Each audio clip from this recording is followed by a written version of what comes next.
अथांग, अद्भुत, अफाट, विश्वातील अगणित चमत्कार म्हणजेच विश्वसंचार या खास कार्यक्रमात मी गौरी सारंग करते तुम्हा सगळ्यांचं स्वागत। एका क्लिकवर जग जवळ आलंय, पण त्यात दडलेली रहस्य अजूनही थक्क करतायत। अशा काही बातम्या ज्या तुम्हाला विचार करायला लावतील आणि अशा काही घटना ज्या तुम्हाला थक्क करतील। विज्ञानाची नवी झेप आणि निसर्गाचे अनोखे रंग, विश्वातील अशाच वेध घेणाऱ्या बातम्यांचा आढावा घेण्यासाठी सज्ज व्हा। सुरू करूयात आमचे खास बातमीपत्र विश्वसंचार। चहा आपल्यासाठी हे फक्त 2 अक्षरी नाव नाहीये, तर एक भावना आहे, एक हक्काची सवय आहे। चहा मिळाल्याशिवाय माझा दिवस सुरू होत नाही किंवा आज चहा नाही मिळाला तर माझं डोकं फुटेल असं आपण अनेकदा ऐकतो किंवा स्वतः अनुभवतो। पण मित्रांनो, ही चहाची आवड आहे की चहाचं व्यसन? जर चहा न मिळाल्यास तुमची चिडचिड होत असेल, डोकेदुखी सुरू होत असेल तर वेळेत सावध होण्याची तुम्हाला गरज आहे। तर चहाची ही सवय आपल्या मेंदूवर नेमकी कशा प्रकारे राज्य करते आणि या सवयी मागचं नेमकं विज्ञान काय आहे जाणून घेऊयात। सकाळच्या पहिल्या किरणासोबत घरात जर चहा उकळण्याचा सुगंध आणि भांड्यांचा आवाज आला नाही तर अनेकांना दिवस अपूर्णच वाटतो। जोपर्यंत चहाचा पहिला घोट गळ्याखाली उतरत नाही तोपर्यंत आमची झोपच उडत नाही असं म्हणणारे अनेक जण आपल्याला भेटतात। पण कधी विचार केलाय का की चहाशिवाय अनेकांच्या दिवसाची सुरुवात का होऊ शकत नाही? तज्ञांच्या मते सकाळचा चहा आपल्या मेंदूसाठी एका सायकोलॉजिकल सिग्नल सारखं म्हणजेच मानसशास्त्रीय संकेतासारखं काम करतो। हा संकेत मेंदूला सांगतो की नवीन दिवस सुरू झालेला आहे, आता सक्रिय होण्याची वेळ आली आहे। आपल्या मेंदूला ठराविक दिनक्रम खूप आवडतात। मानसशास्त्रात याला कंडिशन रिस्पॉन्स म्हणतात। वर्षानुवर्षे रोज सकाळी उठून चहा पिण्याची सवय असल्यामुळे चहाचा सुगंध आणि त्याची चव मेंदूला सतर्कता आणि आरामाची भावना देते। मनोरंजक बाब म्हणजे चहामध्ये असलेलं कॅफीन रक्तामध्ये मिसळण्यापूर्वीच केवळ चहा बनवण्याची प्रक्रिया आणि तो कपात ओतण्याचा आवाजच मेंदूला एक मानसिक शांतता आणि फोकस मिळवून देतो। म्हणजेच चहा समोर पाहणं आणि त्याचा पहिला घोट घेणंच तुमचा ताण कमी करण्यासाठी पुरेसं ठरतं। पण सावधान, चहा पिणं आणि त्यामुळे ताजतवानं वाटणं हा चांगला अनुभव असला तरी त्यावर पूर्णपणे अवलंबून राहणं योग्य नाहीये। जर एखाद्या दिवशी चहा मिळाला नाही आणि तुम्हाला प्रचंड थकवा, चिडचिड, अस्वस्थता किंवा तीव्र डोकेदुखी जाणवू लागली तर हा एक धोक्याचा इशारा आहे। याचा अर्थ तुम्ही चहामधील कॅफीनचे व्यसनी झाला आहात। त्यामुळे चहाचा आस्वाद नक्की घ्या, पण त्याचं व्यसन जडू देऊ नका। सोशल मीडियावर लाईक्स आणि व्ह्यूज मिळवण्यासाठी लोक नेमकी कोणत्या थराला जाऊ शकतात याचं एक अत्यंत धक्कादायक उदाहरण सध्या समोर आलंय। व्हायरल होण्याच्या नादात एका तरुणानं थेट जनावरांचा भुसाच तोंडात टाकलाय। हो, तुम्ही अगदी बरोबर ऐकलंय। जनावरांचा चारा असणारा हा भुसा हा तरुण एखाद्या चवदार स्नॅक सारखा आरामात चघळताना दिसतोय। हा प्रकार पाहून तिथं उपस्थित असलेले लोकही थक्क झालेत। नेमका काय आहे हा अजब प्रकार पाहूयात। सोशल मीडियाच्या जमान्यात लाईक्स आणि व्ह्यूज मिळवण्यासाठी लोक कोणत्या थराला जाऊ शकतात याचा एक धक्कादायक नमुना सध्या समोर आलाय। इंटरनेटवर सध्या एक असा व्हिडिओ वेगानं व्हायरल होतोय जो पाहून तुमच्याही डोळ्यांवर विश्वास बसणार नाही। या व्हायरल व्हिडिओमध्ये एक तरुण चक्क जनावरांचा चारा म्हणजेच भुसा खाताना दिसतोय। एका मंडपात हा सगळा प्रकार घडलाय। हा तरुण अत्यंत आरामात जणू काही एखादा चवदार स्नॅक खावा तसा हातातील बुट्टीतील भुसा तोंडात टाकून चघळताना दिसतोय। हे पाहून तिथे उपस्थित असलेले लोक पुरते चक्रावून गेलेत। काही लोकांनी तर भीतीनं मागे सरकणं पसंत केलं तर काहींनी हा अजब प्रकार आपल्या मोबाईल कॅमेरामध्ये कैद केला।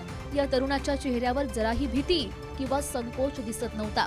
हा व्हिडिओ समोर आल्यानंतर नेटिझन्सनी तीव्र संताप व्यक्त केलाय। अवघ्या काही लाईकसाठी अशा थराला जाणं कितपत योग्य आहे असा सवाल उपस्थित केलाय। काहींनी या तरुणाच्या मानसिक स्थितीवर प्रश्नचिन्ह उपस्थित केलेत तर काहींच्या मते ही गावाकडची एखादी जुनी प्रथा किंवा विशिष्ट पदार्थ असू शकतो असंही म्हणण्यात आलंय। मात्र या धक्कादायक स्टंटमुळे सध्या सोशल मीडियावर जोरदार चर्चा रंगली आहे। विज्ञानाच्या दुनियेतून या क्षणाची सगळ्यात मोठी आणि दिलासादायक बातमी समोर येते आहे। जगाला हादरवून सोडणारा कोरोना आणि इबोला सारख्या महाभयंकर व्हायरसचा कायमचा गेम ओव्हर होणार आहे। होय, कारण शास्त्रज्ञांनी एआयच्या मदतीनं एक युनिव्हर्सल वॅक्सिन शोधून काढलंय। व्हायरस कितीही रूप बदलू दे, ही एकच लस त्याला शरीरात शिरण्यापूर्वीच नष्ट करणार आहे। केम्ब्रिज विद्यापीठाचा हा क्रांतिकारी शोध नेमका काय आहे आणि यामुळे लॉकडाऊनची भीती नेमकी कशी संपणार पाहूयात। वैद्यकीय क्षेत्रातून एक अत्यंत दिलासादायक आणि क्रांतिकारी बातमी समोर आली आहे. केम्ब्रिज विद्यापीठाच्या शास्त्रज्ञांनी कृत्रिम बुद्धिमत्तेच्या मदतीनं एका अशा युनिव्हर्सल वॅक्सिन तंत्रज्ञानाचा शोध लावलाय जी भविष्यातील कोणत्याही महामारीला पसरण्यापूर्वीच रोखू शकते.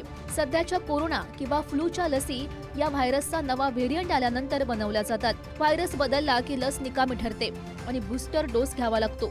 मात्र या नव्या AI तंत्रज्ञानानं एक खास सुपर अँटीजन तयार केलाय.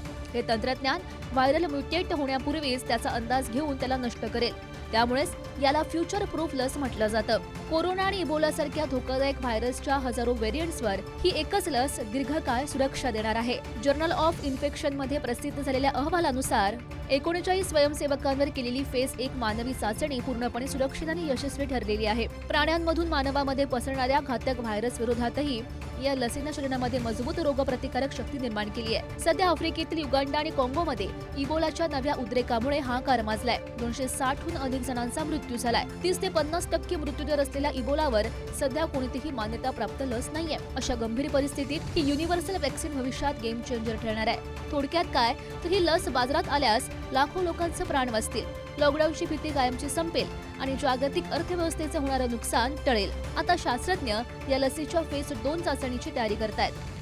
जरा विचार करा, आपण रोज पाहतो ते आकाश अचानक पूर्णपणे बदलून गेलं तर? जर आपल्या डोळ्यांना रेडिओ लहरी पाहण्याची ताकद मिळाली तर नेमकं काय होईल? एक असा थक्क करणारा दावा समोर आलाय ज्यानुसार आकाशातला धगधगता सूर्य अचानक गायब होईल आणि चंद्र मात्र रोज रात्री पौर्णिमेसारखा पूर्ण प्रकाशमान दिसेल. तर हे ऐकायला एखाद्या सायन्स फिक्शन चित्रपटासारखं वाटतंय ना? पण हे वास्तव आहे. खगोलशास्त्रज्ञ एम्मा चॅपमन यांनी विश्वाचा एक असा रेडिओ दृष्टिकोन मांडलेला आहे जो मानवाचा ब्रह्मांडाकडे पाहण्याचा दृष्टिकोनच बदलून टाकेल. काय आहे हे अद्भुत संशोधन? पाहूयात. जर आपल्या डोळ्यांना रेडिओ लहरी दिसू लागल्या तर काय होईल? प्रसिद्ध रेडिओ खगोलशास्त्रज्ञ एम्मा चॅपमन यांनी थक्क करणारा दावा केलाय. त्यांच्या मते मानवी डोळे जर रेडिओ लहरी पाहू शकले तर आपल्याला दिसणारे आकाश हे पूर्णपणे बदलून जाईल. त्या नव्या दृष्टीमुळे आपला सूर्य आकाशातून चक्क गायब होईल तर चंद्र मात्र रोजच पौर्णिमेसारखा पूर्ण प्रकाशमान दिसेल. सामान्यतः आपण जे आकाश पाहतो ते केवळ दृश्य प्रकाशापुरतं मर्यादित असतं. परंतु दक्षिण आफ्रिकेतल्या शक्तिशाली MEERK-80 रेडिओ दुर्बिणीनं आकाशगंगेच्या केंद्राचं एक अद्भुत चित्र टिपलंय. यावरून असं समजतंय रेडिओ प्रकाशात आपले आकाश रात्रंदिवस चुंबकीय क्षेत्राच्या रेषा, ताऱ्यांचे विलोभनीय महास्फोट आणि चमकणाऱ्या वायूंनी उजळून निघेल. दृश्य प्रकाशाला अडवणारे अंतराळातील धुळीचे कणही रेडिओ लहरींना रोखू शकत नाहीत. त्यामुळेच विश्वातील पहिल्या ताऱ्यांच्या निर्मितीचा अभ्यास करणं आणि आकाशगंगेच्या गर्भातील रहस्य उलगडणं आता रेडिओ खगोलशास्त्रामुळे शक्य होत आहे. थोडक्यात विश्वाचा हा रेडिओ दृष्टिकोन मानवाची ब्रह्मांड समजून घेण्याची दृष्टी पूर्णपणे बदलून टाकतोय. दिवस बदलला की जग बदलतं आणि जगासोबत आपण. एका देशातली हालचाल आणि दुसऱ्या देशाचं आर्थिक गणित, तिथल्या घडामोडी थेट आपल्या आयुष्यावर परिणाम करतायत हेच आपण आजच्या विश्वसंचारमध्ये अनुभवलंय. या वेगवान घडामोडींसह विश्वसंचारमध्ये इथेच थांबते. भेटूयात नव्या घडामोडींसह, नव्या बातम्यांसह पुढच्या भागात. तोपर्यंत पाहत रहा विश्वसंचार, फक्त पुढारी न्यूजवर.